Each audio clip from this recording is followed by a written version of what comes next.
my name is Joanna and welcome to my channel.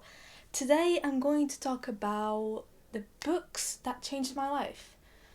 Yeah, I know, it's not just these 5 books, it's a lot more, but here in London I only have a few books, so I picked up the 5 books I thought that were the most important books in my life. So I will talk about these ones for now, and maybe later I do like a second part of books that totally changed the way I see things and changed me as a person. So this is not going to be a video about self-help books or self-development.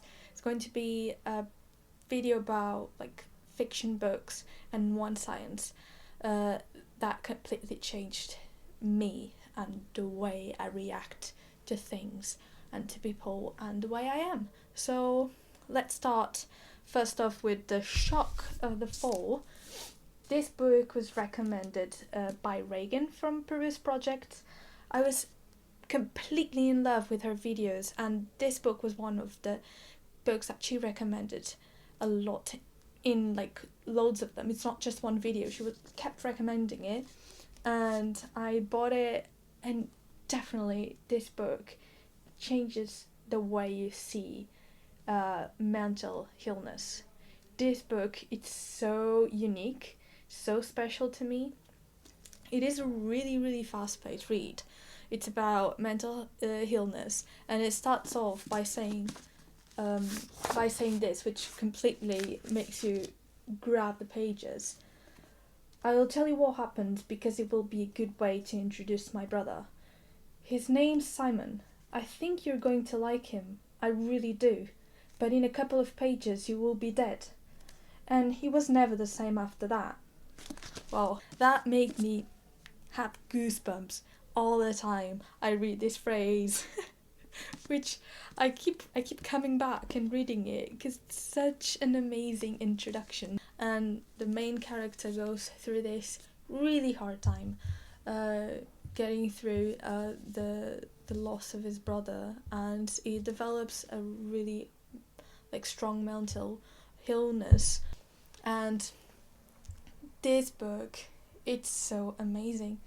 I don't even want to go and talk to you about certain points of the book which I thought were the most important for me and that really hit me, but the whole thing in general really made me think and hit me in such a way, because the time I read this book, I was like a naive person. Nothing happened, never. Everything was fine. And then you get hit with these problems that are not your own, but they start really getting into you, and you start thinking about what other people might be going through in their lives and the way they struggle, but the way you really don't notice or you don't see, but they are struggling. And by reading this kind of books, you go inside of their minds and you understand them, and you start thinking clearly of some really hard issues to think about. So this book introduced me to mental illness, and I thought it was such an amazing book to read, and I would recommend it to anybody, even if you think mental illness is a thing that's too strong for you, that you wouldn't enjoy it that much. Maybe you would. It's such a good book. 5-star read, definitely. After that, of course, I will have to talk to you about Harry Potter. I read this one not that long ago. I think I would have loved it even more if I had read it in my earlier years, like when I was 13, 14, but I read it with 16 years old maybe. When I was growing up, there were so many things that I was going through, like minor things, really simple things that I was going through with like my parents or friends, or this kind of like normal things in your life that you think you're alone. You just think you're alone. Nobody else is going through what you're going through, but actually this book represents the growing up part of life in such an amazing way. Like this whole idea of going to a magical place, having something that you think you are worth doing, something that you deserve. I think Harry Potter is the best book that represents young problems and how to survive to them, and how to be imaginative, how to be like a person with a great creativity. And even when you're really introvert, like Harry Potter was in some way, you have the best friends, when you have the best people around you, you kind of develop with them, and you turn into this person that is just able to do amazing things and wonderful things. And Harry Potter is amazing. It's not just a kid's story. It's a story for everyone, and I definitely recommend it to even my parents. Even I think everybody would love it. So yeah, Harry Potter. Of course, I would have to talk about it.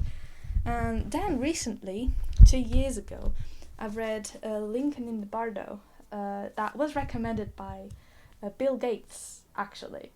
I was looking into Bill Gates' recommendations, and he recommended this one. I was like, why not? Like, it's Bill Gates, it must be good. And I can tell you, it's probably, I would say even, it's the best book I read. The book that really hit me in such a way. Because this talks about death. It talks the way we see death and the way we react to it, the way we see it, and the pain of it. But George Sanders, he talks about death in such an imaginative way. He's like, what if you're in this position, like Abraham Lincoln was in this book, of losing your child, and you are at his grave, you looking at it, and you're thinking how painful it is, but actually that person that is dead now is right there beside you, looking at you, with all of the other people that were in the graves. They are there, they are right there, looking at you, talking about you, and understanding what you feel, but not being able to do anything. It has such great power that you just feel you there with Abraham Lincoln, and you feel his pain, and you feel the pain of everybody else that is there, and is just talking and talking, and just making this big of a fuss, because they know what's happening. They've been through this already.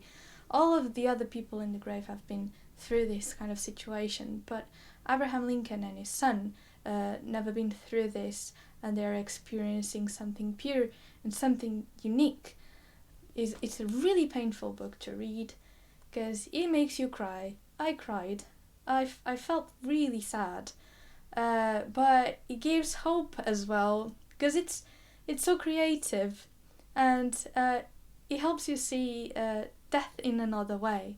It helps you understand it better, or maybe even just in your mind make up these situations and imagine how they could be, even though we don't know.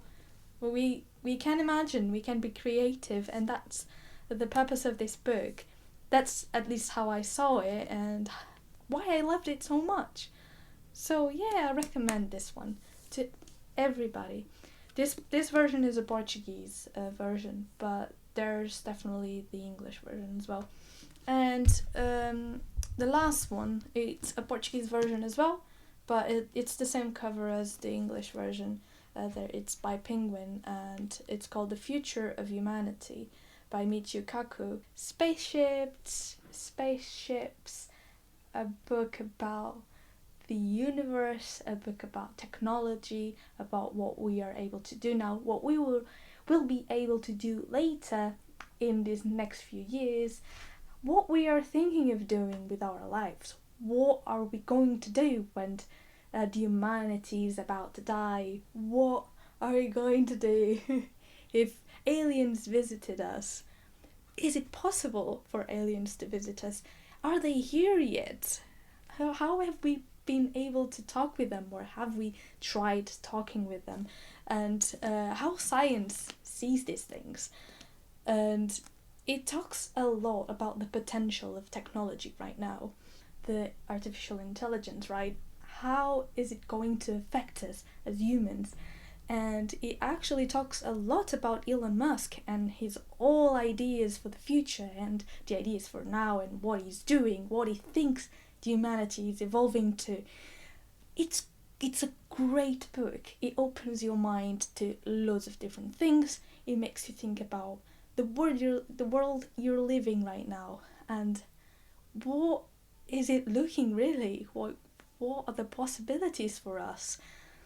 What is it going to happen with our bodies and minds in the future? It's crazy. It's a crazy read, and definitely everybody should read this. And there's a lot of ideas that you will just be like, no, that's not possible. This book is all just a creative way of telling you the future. But no, things are happening.